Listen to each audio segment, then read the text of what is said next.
اهدنا الصراط المستقيم.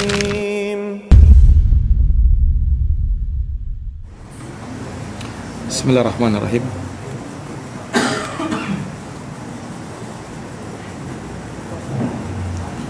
Bismillahirrahmanirrahim. Assalamualaikum warahmatullahi wabarakatuh. Alhamdulillah. Alhamdulillahi rabbil alamin.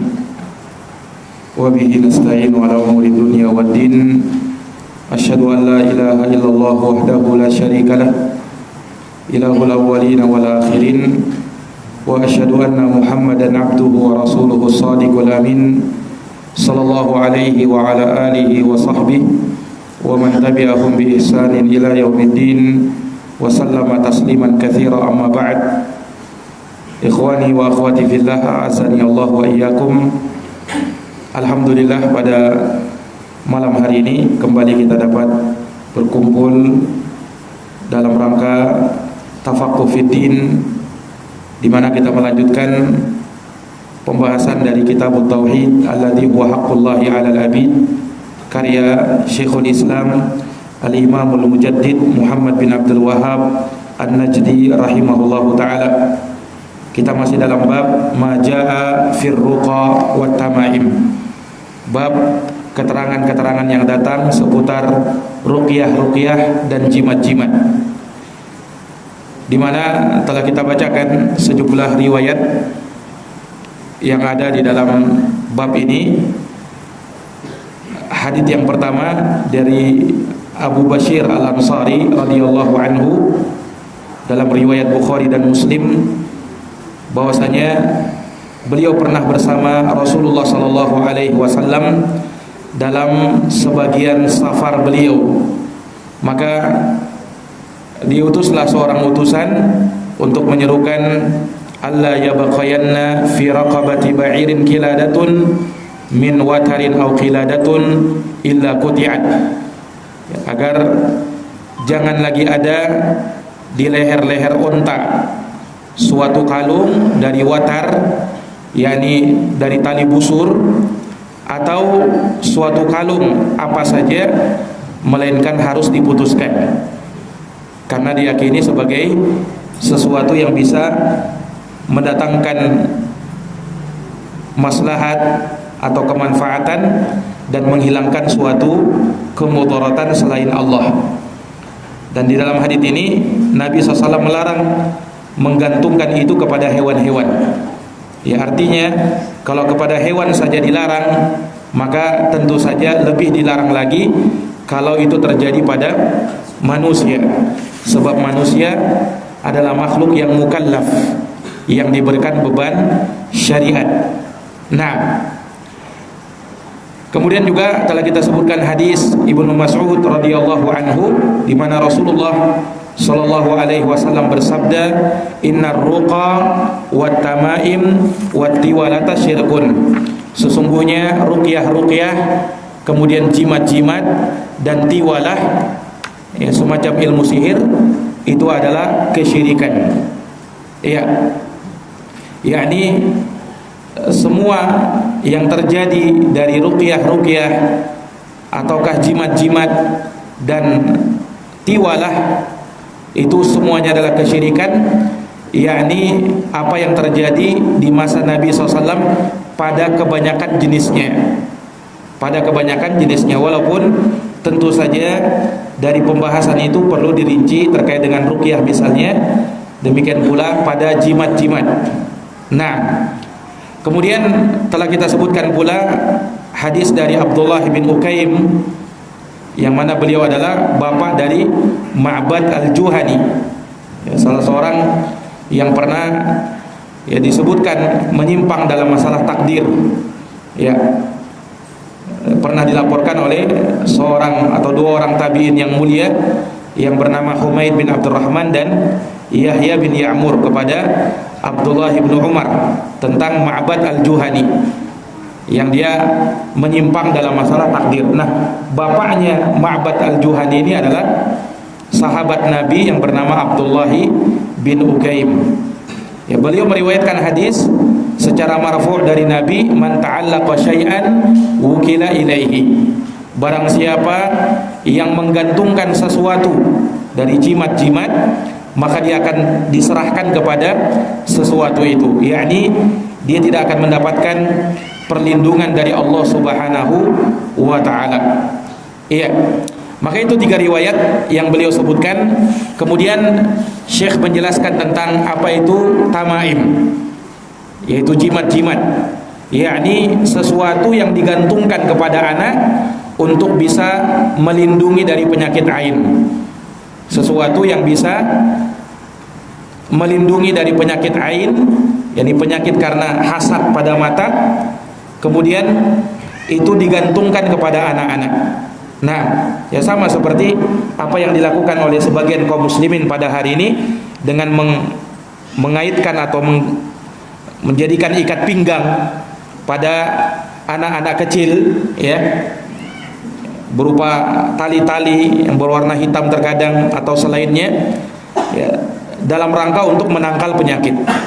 Ini pun bagian dari tamaim yang disebut di dalam hadits ini. Dan itu semua adalah perkara yang diharamkan.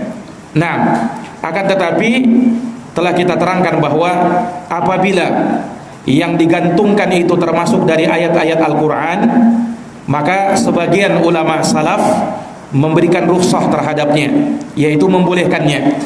Tetapi sebagian yang lain tidak memberikan keringanan dalam hal tersebut, yakni tetap diharamkan.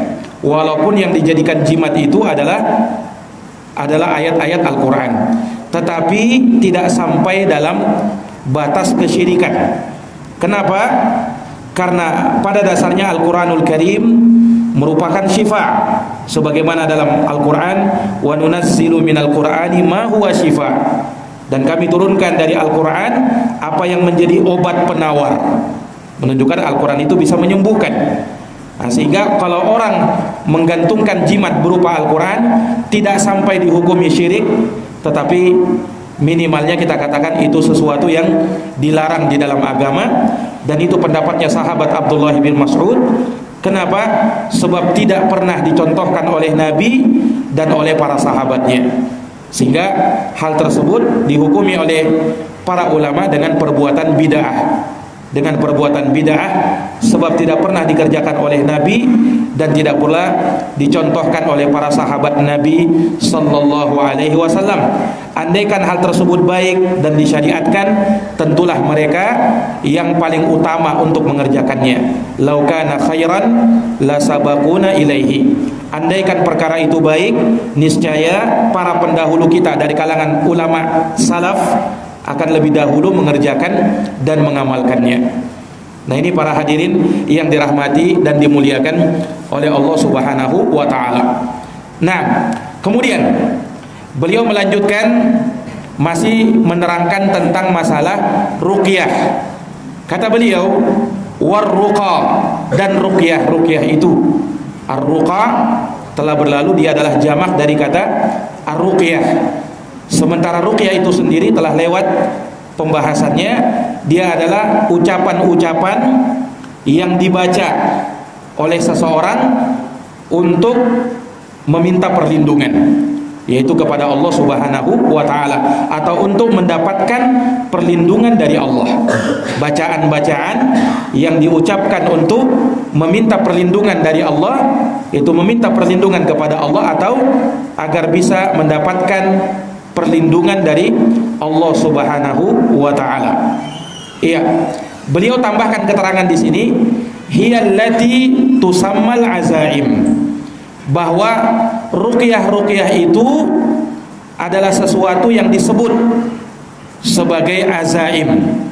Azaim itu menurut urfun nas pada waktu itu, ini apa yang mereka kenal, apa yang mereka istilahkan, yaitu sesuatu yang dibaca. Jadi ruqyah adalah azaim, maksudnya bacaan-bacaan. Nah, itulah ruqyah. Berasal dari kata apa namanya, ruqyah yang bermakna qiraah, yaitu bacaan. Azimah bermakna qiraah.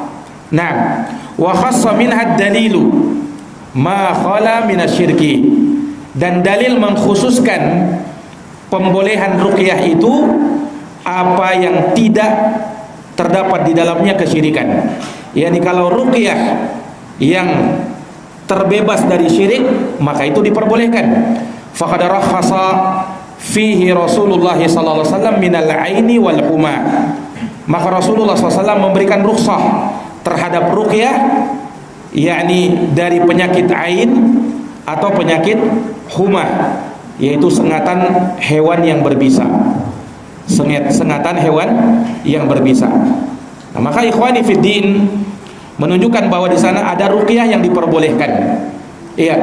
Nah, itulah ruqyah yang memenuhi syarat-syarat dan memang pernah diucapkan dan dilakukan oleh Nabi. Seperti misalnya Nabi pernah meruqyah dengan doa Allahumma rabban nas adhibil ba'th ishfi anta syafi' la shifaa illa shifa'u shifaan la yughadiru saqama. Ini diantara ruqyah terhadap orang yang sakit. Doanya Allahumma, ya Allah, rabban nas, Rabbnya manusia, adhibil ba'as, hilangkan penyakitnya, ishfi, sembuhkan dia, anta syafi', engkaulah yang menyembuhkan, la shifa illa shifa'uk, tidak ada kesembuhan kecuali kesembuhan darimu, shifaan la yughadiru saqama, yaitu kesembuhan yang tidak lagi menyisakan sedikit pun yang namanya penyakit. Nah, makanya dari sana para ulama mensunnahkan bahwa seseorang kalau misalnya membesuk orang yang sakit, menengok orang yang sakit, maka hendaknya jangan lupa dia doakan orang yang sakit itu. Minimal kita ucapkan la ba'sa tahurun insyaallah. Itu pun dari doa-doa kebaikan. Yani doakan orang yang sakit dari saudara yang kau tengok, yang kau jenguk, yang kau besuk dengan doa-doa itu. Nah, dan lebih baik lagi kalau dia baca doa ini, Allahumma rabban nas adhibil ba'th isfi anta syafi' la shifa illa shifa'uk shifaan la yughadiru saqama. Ya, jangan sampai dia memintanya terlebih dahulu karena ketidaktahuannya misalnya, dan telah berlalu bahwa makruh hukumnya meminta ruqyah. Makruh hukumnya meminta ruqyah. Tetapi kalau dia meruqyah terlebih dahulu, maka itu yang afdal dan itu yang lebih utama. Iya, itu yang lebih utama. Ikhwani fiddin, a'azani Allahu wa iyyakum, dan telah berlalu bahwa ruqyah itu juga sangat utama manakala dilakukan oleh diri sendiri. Yakni meruqyah diri sendiri. Iya, meruqyah diri sendiri. Sebagaimana Nabi SAW juga mengajarkan doa-doa untuk meruqyah diri sendiri. Ya, Nabi SAW sebagaimana disebutkan dalam hadis, seseorang misalnya ketika dia sakit, maka dia meruqyah dirinya dengan doa-doa kesembuhan. Entah itu dengan ayat-ayat Al-Quran, ya, ataukah dengan doa-doa yang disyariatkan. Ya. Misalnya doa a'udzu bi'izzatillah wa qudratihi min syarri ma ajidu wa uhadir. Nah, itu diantara ruqyah untuk diri sendiri. A'udzu bi'izzatillah, aku berlindung kepada izzatillah, kepada keperkasaannya Allah, min syarri ma ajidu, dari keburukan, kejelekan, penyakit yang aku rasakan, au uhadir, atau dari penyakit yang aku khawatirkan. Iya, dalam sebagian riwayat ya itu diucapkan sebanyak 7 kali. Yani dipegang badan yang sakit, misalnya kepalanya sakit, ya, maka dia pegang kepalanya. Kemudian dia baca bismillah bismillah bismillah sebanyak 3 kali. Kemudian dia baca as'alullahal azim, a'udzu bi'izzatillah wa qudratihi min syarri ma ajidu wa uhadir. Itu diantara cara meruqyah. Nah, ini para hadirin yang dirahmati dan dimuliakan oleh Allah Subhanahu wa taala. Iya. Atau dia boleh misalnya mengucapkan doa-doa yang walaupun doa tersebut bukan dari doa yang warid di dalam sunnah Nabi SAW. Misalnya secara umum dia berdoa Allahumma afih, Allahumma syfih, ya Allah sembuhkanlah dia, ya Allah berikanlah kesembuhan kepadanya, ya Allah berikan keselamatan kepadanya. Ini hal yang seperti ini diperbolehkan. Kenapa? Karena tidak mengandung kesyirikan kepada Allah Subhanahu wa taala. Ya, tetapi kalau dia meruqyah dengan bacaan-bacaan, meminta permohonan kepada jin, ya jinni misalnya, angkidhu, ya wahai jin fulan, selamatkan dia, ya fulanul mayyit isfih, wahai fulan yang orang yang sudah meninggal sembuhkan dia. Nah, ini dari kesyirikan kepada Allah Subhanahu wa taala. Iya. Maka ikhwani fiddin azani Allah wa iyyakum, Nabi sallallahu alaihi wasallam ya memberikan rukhsah di dalam hal ruqyah, ya, yaitu dari penyakit ain dan humah. Dan telah berlalu hadis la ruqyata illa min ainin aw humah. Tidak ada ruqyah kata Nabi kecuali dari penyakit ain atau penyakit humah. Dan telah berlalu maksudnya tidak ada ruqyah yang paling utama kecuali terhadap dua penyakit tersebut. Kecuali terhadap dua penyakit tersebut.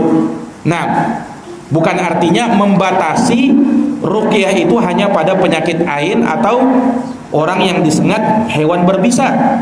Sebab di sana Nabi sallallahu alaihi wasallam juga pernah meruqyah orang lain dan pernah meruqyah dirinya sendiri. Nah, bahkan juga termasuk ruqyah yang sering dibaca oleh Nabi, yaitu doa ketika mau tidur. Iya, salah satu di antara doa yang dibaca oleh Nabi ketika mau tidur, beliau SAW mengumpulkan kedua tangannya.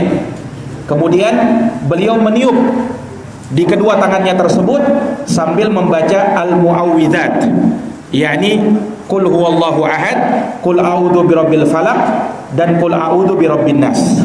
Itu dibaca oleh Nabi, kemudian Nabi usapkan ya dengan kedua tangannya tersebut, mulai dari wajahnya, kemudian badannya, dan seluruh tubuhnya apa yang bisa terjangkau oleh badannya. Kata para ulama, ini pun dari ruqyahnya Nabi. Jadi kalau seorang misalnya ketika mau tidur, ya membaca qul huwallahu ahad, qul a'udzu birabbil falaq, qul a'udzu birabbin nas, dia tiup, puh. Kemudian dia apa? Dia sapukan di wajahnya, badannya, dan seluruh tubuhnya apa yang bisa terjangkau oleh kedua tangannya. Itu pun dari apa? Ruqyah yang biasa dilakukan oleh Nabi sallallahu alaihi wasallam, sebagaimana dalam hadis yang sahih riwayat Bukhari dan Muslim.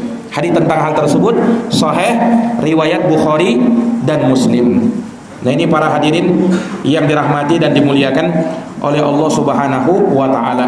Sebagian ulama menyebutkan terkait dengan la ruqyata illa min ainin aw huma, hadis tersebut maknanya yakni tidak boleh untuk meminta ruqyah ya kecuali pada ain atau huma, penyakit ain atau penyakit huma. Nah, yaitu sengatan hewan yang berbisa. Nah, ini para jamaah yang dirahmati dan dimuliakan oleh Allah Subhanahu wa taala.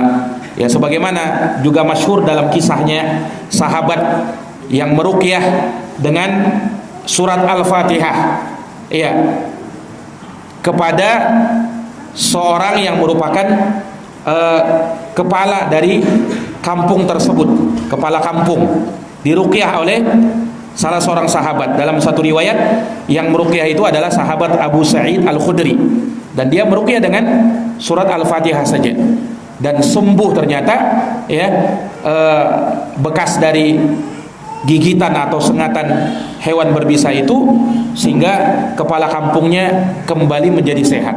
Nah, ini menunjukkan bahwa ruqyah itu memberikan manfaat dan pengaruh, dan itu biidnillahi ta'ala, tentunya dengan izin dari Allah Subhanahu wa taala.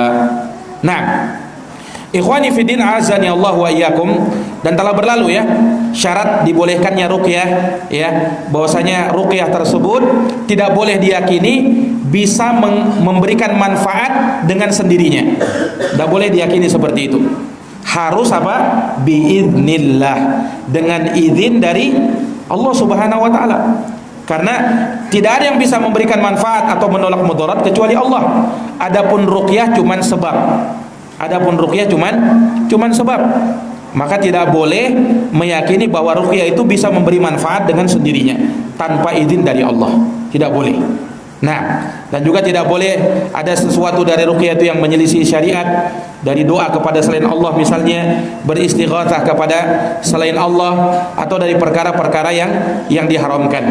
Dan juga harus dipahami, tidak boleh meruqyah sesuatu dengan hal-hal yang tidak dipahami, apalagi dengan jimat-jimat ya, atau sesuatu yang menjadi sihir ya, maka ini dari perkara yang tidak diperbolehkan, dari perkara yang tidak diperbolehkan. Maka kalau kita melihat 3 perkara yang disebut oleh Nabi, yang pertama adalah ruqyah, yang kedua jimat, dan yang ketiga at-tiwalah. At-tiwalah kata beliau di sini, wat-tiwalatu hiya syai'un yasna'unahu yaz'umuna annahu yuhabbibul mar'ata ila zawjiha war-rajula ila imra'atihi. Tiwalah adalah sesuatu yang dibuat oleh manusia ya, dengan tujuan agar seorang wanita menjadi ya sangat cinta kepada suaminya, atau sebaliknya seorang laki-laki menjadi sangat cinta kepada istrinya, yaitu dengan cara dan melakukan sesuatu dari sihir. Nah, ini yang diistilahkan di zaman kita dengan ilmu pelet. Dengan ilmu pelet yang mungkin tadinya biasa saja, tapi karena disihir dia, akhirnya cintanya sangat dalam karena pengaruh syaitan dan sihir tersebut. Dan ini adalah kesyirikan kepada Allah Subhanahu wa taala dan bagian dari sihir, ilmu sihir. Nah, maka 3 perkara ini kalau kita lihat, ruqyah, jimat, dan tiwalah, ilmu pelet. Nah, dari 3 ini kesimpulannya kata para ulama, ada yang merupakan syirik secara mutlak, tidak ada rinciannya. Nah, itulah tiwalah. Kalau tiwalah syirik mutlak, tidak ada rinciannya, karena dia ilmu sihir, ilmu memelet orang. Nah, dan ini syirik, termasuk dari sihir ya, tidak ada yang diperbolehkan. Yang kedua, ada yang syirik dan ada yang disyariatkan. Itulah ruqyah. Ruqyah ada yang syirik, yaitu ruqyah permohonan kepada selain Allah, dan ada yang masyru', yang disyariatkan, yaitu dengan bacaan ayat-ayat Al-Quran atau doa-doa yang disyariatkan. Dan yang ketiga, ada yang hukumnya syirik dan ada yang hukumnya haram, tidak sampai syirik. Itulah jimat. Nah, jimat kalau selain dari Al-Quran maka hukumnya syirik. Iya, man ta'allaqa tamimatan faqad asyrak, kata Nabi. Siapa yang menggantungkan jimat maka dia telah berbuat syirik. Tapi kalau yang dia gantungkan itu dari Al-Quran, maka tidak syirik, tetapi hukumnya tetap tidak diperbolehkan, yakni muharram atau bid'ah. Perkaranya haram atau perkara yang bid'ah, karena tidak pernah dicontohkan oleh Nabi menggantungkan jimat berupa ayat-ayat Al-Quran atau dari Al-Quranul Karim itu sendiri. Jelas ini? Nah, ini para jamaah yang dirahmati dan dimuliakan oleh Allah. Nah, kemudian setelah beliau menyebutkan tentang riwayat-riwayat tadi, berikut penjelasannya. Beliau bawakan lagi ya satu hadis yang diriwayatkan dari sahabat Ruwaifi'. Dari sahabat Ruwaifi'. Namanya Ruwaifi'. Iya, kata beliau, wa rawa Ahmadu an Ruwaifi'. Qala li Rasulullah sallallahu alaihi wasallam. Ya, Imam Ahmad meriwayatkan dari sahabat yang bernama Ruwaifi'. Ini sahabat yang jarang kita dengarkan ya. Namanya Ruwaifi'. Itu bentuk tasghir dari Rafi'. Ini bagus kalau ada seorang yang bernama Ruwaifi' atau ada anak bernama Ruwaifi'. Nah, itu termasuk sahabat Nabi, namanya Ruwaifi'. Beliau berkata, qala li Rasulullah SAW. Rasulullah, kata Ruwaifi', pernah bersabda kepada saya, ya Ruwaifi', wahai Ruwaifi', la'allal hayata satatulu bika. Barangkali umurmu akan panjang nantinya, kata Rasulullah. Fa akhbirin nasa, kabarkan kepada manusia, annaman aqada lihyatahu, bahwa barang siapa yang mengikat-ngikat jenggotnya, au taqallada wataron, atau dia mengalungkan watar. Watar itu yaitu tali busur, dia kalungkan sebagai jimat. Awistanja biroji'i dabatin au azmin, atau dia istinja, yakni berbersih ya dari buang air, berbersih dari buang air kecil atau buang air besar dengan kotoran hewan atau dengan tulang. Siapa yang melakukan ini, beritahukan kepada manusia, wahai Ruwaifi, fa inna Muhammadan bariun minhu. Sesungguhnya Nabi Muhammad berlepas diri darinya. Sesungguhnya Nabi Muhammad berlepas diri darinya.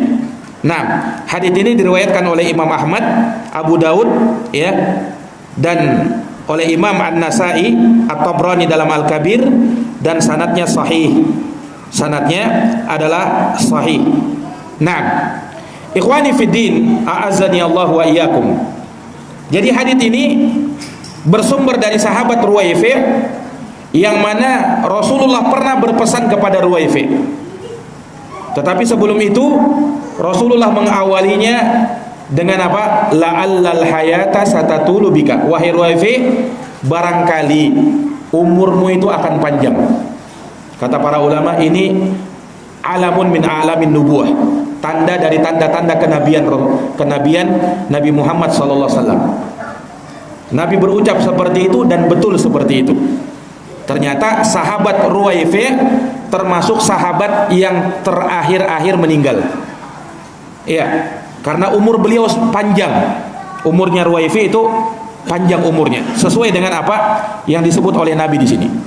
Dan ini tanda dari tanda-tanda kenabian, ya, yang mana Rasulullah SAW menyebutkan hal tersebut tentu bukan dari diri beliau sendiri, bukan dari ramalan, tetapi itu dari wahyu Allah Subhanahu wa Ta'ala.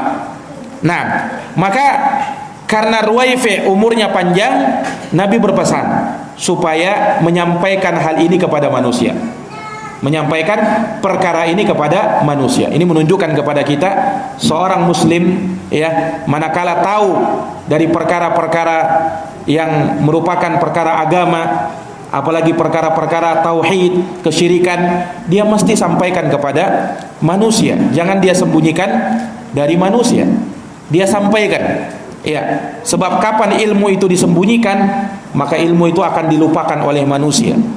Nah, sehingga orang pun hidup dengan kejahilan.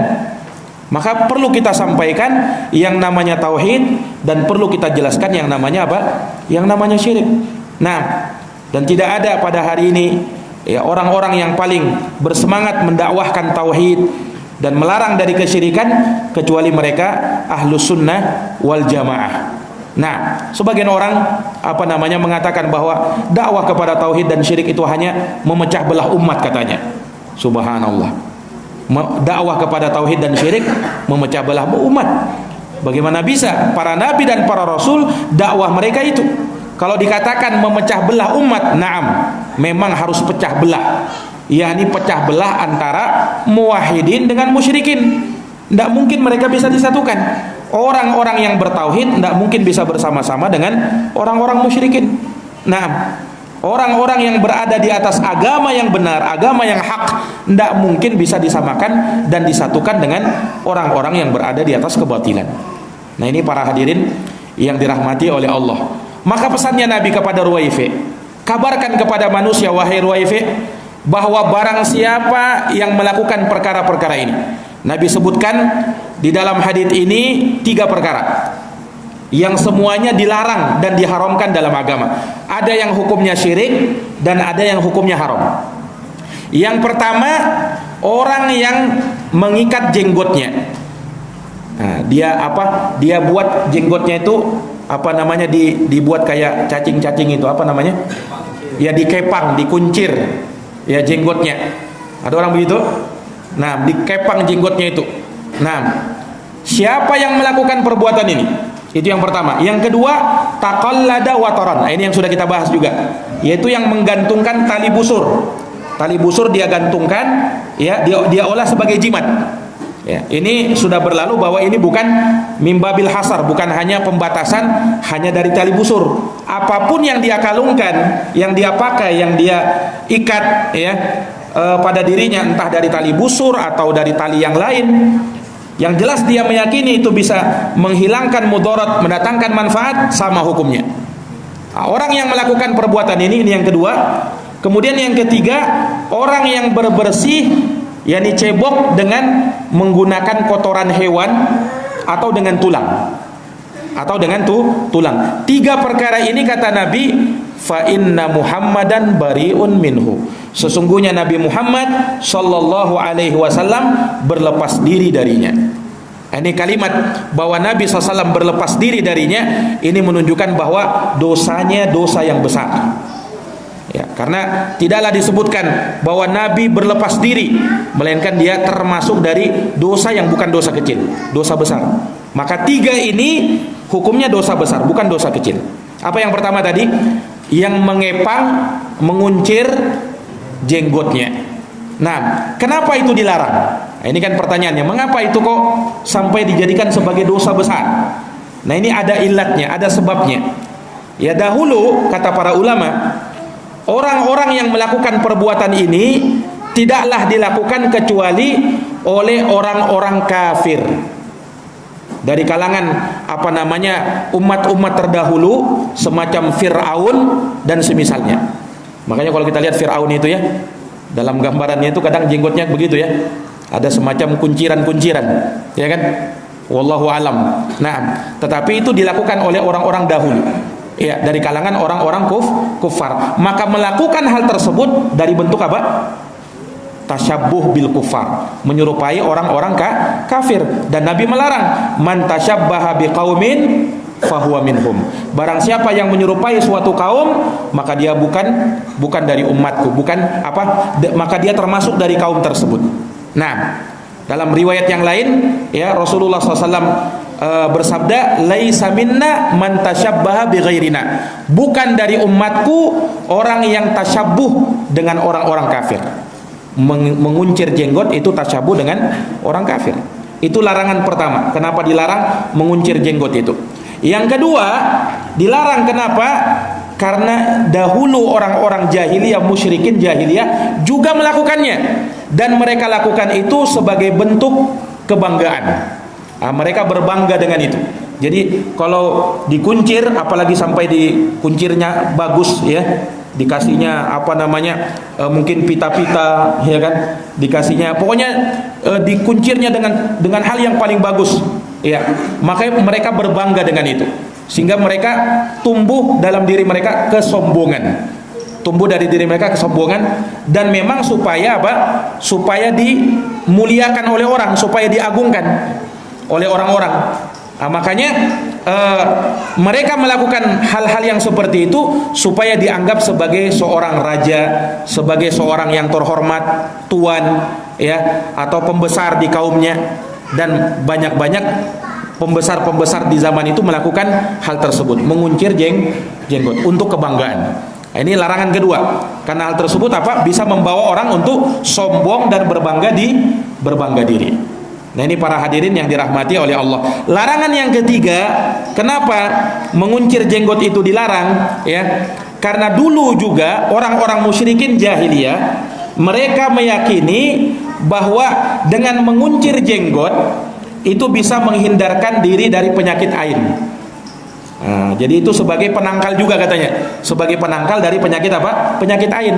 Dan sudah berlalu bahwasanya ketika dia melakukan sesuatu yang tidak ada hubungannya sama sekali, apakah dengan menguncir jenggot penyakit ain langsung tertolak? Tidak ada hubungannya. Nah, dia meyakini seperti itu, maka itu termasuk dari kesyirikan. Jelas ini?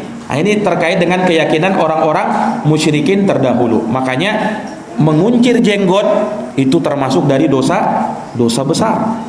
Nah, ini para hadirin yang dirahmati dan dimuliakan oleh Allah Subhanahu wa taala. Ya, adapun merapikan jenggot, ya dia sisir, dia rapikan, itu dari perkara yang dituntut bagi seseorang, diperbolehkan.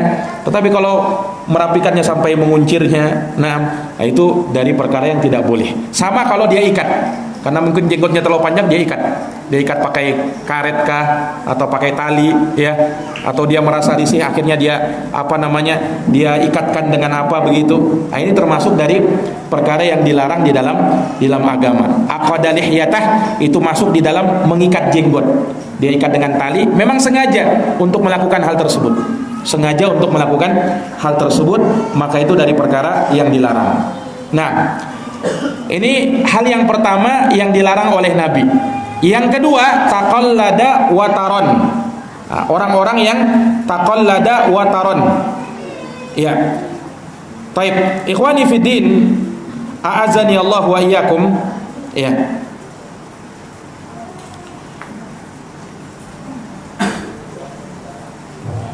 Taqallada wataran, yaitu mengalungkan watar, yaitu tali busur.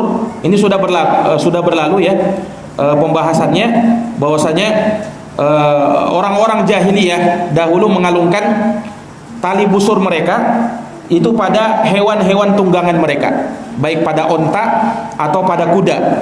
Ya, pada onta atau pada kuda mereka, supaya apa? Supaya kudanya tidak penyakitan, supaya ontanya selalu sehat, ya, supaya binatangnya itu hewannya itu semakin bagus, ya, mereka gantungkan itu dengan keyakinan seperti itu. Nah, dan ini sudah lewat ya dari perkara yang diharamkan di dalam agama. Baik, ikhwani fiddin, a'azani Allahu wa iyyakum, ya, termasuk dari perkara yang disinggung di sini oleh Syekh, sebagian orang awam ya, apabila mereka didatangkan kepada mereka suatu makanan dari pasar atau dari mana misalnya ya, maka mereka ambil sedikit makanan itu. Ini termasuk keyakinan jahiliyah juga. Mereka ambil sedikit dari makanan itu, lalu mereka buang ke tanah. Buang ke tanah. Untuk apa? Daf'an lil ain. Ini juga katanya untuk bisa mengusir penyakit ain. Jadi kalau ada makanan, dia ambil sedikit lalu dia buang ke tanah untuk mengusir apa? Penyakit ain katanya. Nah, ini sama ya dari perkara keyakinan jahiliyah yang tidak ada bahkan bertentangan ya. Karena kita tidak boleh membuang makanan walaupun sedikit. Ya kan? Walaupun sedikit. Kita diperintahkan untuk menghabiskan itu makanan. Nah, jangankan itu, Nabi Shallallahu Alaihi Wasallam bersabda, apabila makananmu jatuh, maka ambil, lalu bersihkan, lalu makan, kata Nabi SAW. Disebutkan dalam hadis riwayat Muslim, idza saqatat luqmatu ahadikum falyumti ma biha minal ada wal yakulha. Apabila suapan salah seorang dari kalian jatuh, ya, maka falyakhudha, ambillah suapan itu, kata Nabi. Falyumti ma biha minal ada, lalu buang apa yang kotor darinya, kemudian dia makan apa yang bersih. Nah, ini sebagian orang bilangnya apa? Ijorok itu. Nah, apa yang diambil lagi? Bahkan itu yang diajarkannya kepada anak-anak. Justru anak itu diajarkan harus diambil, kecuali kalau misalnya makanan itu jatuh ke lumpur, nah mungkin lagi bisa diambil, mau dibersihkan bagaimana ya kan. Tapi kalau misalnya ke tanah bersih, masih anunya itu, lantainya itu ya, dan masih mungkin untuk diambil kan, Nah, ada istilahnya orang belum 5 menit ya kan. Ya, selama saya ingatkan, selama masih memungkinkan untuk diambil, maka jangan dibuang. Ini perintah Nabi SAW, ya kan? Sabda Nabi, dan Nabi tidak mungkin mengajarkan sesuatu yang jorok atau sesuatu yang salah, ya kan? Tidak mungkin. Jadi selama masih memungkinkan, maka diambil. Tapi kalau sudah tidak memungkinkan lagi, misalnya jatuh di lumpur, tidak mungkin kita juga mau ambil, kita bersihkan dulu, tidak mungkin ya kan? Iya. Nah, kalau yang seperti itu berlebih-lebihan. Tapi kalau masih sesuatu yang bersih, misalnya jatuh, sudah jangan diambil lagi, kotor. Nah, tidak boleh seperti itu ya. Ini juga perlu diperhatikan. Iya, perlu diperhatikan. Nabi SAW itu ketika makan, Nabi suruh habiskan makanan itu. Nabi suruh apa? Habiskan makanan, jangan disisakan. Tidak seperti sebagian orang pada zaman sekarang.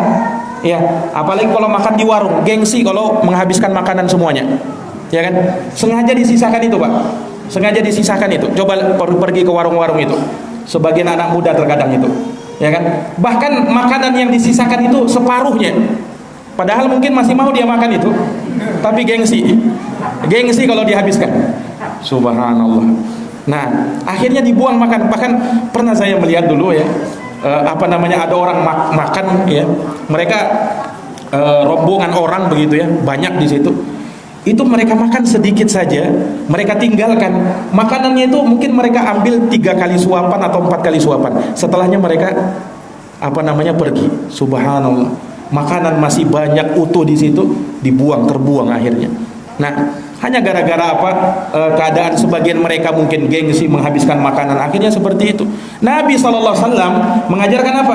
Disuruh ambil, kalau ada kita makan nasi tinggal sebiji atau tinggal setengah, ambil dia makan. Nah, jangan disisakan.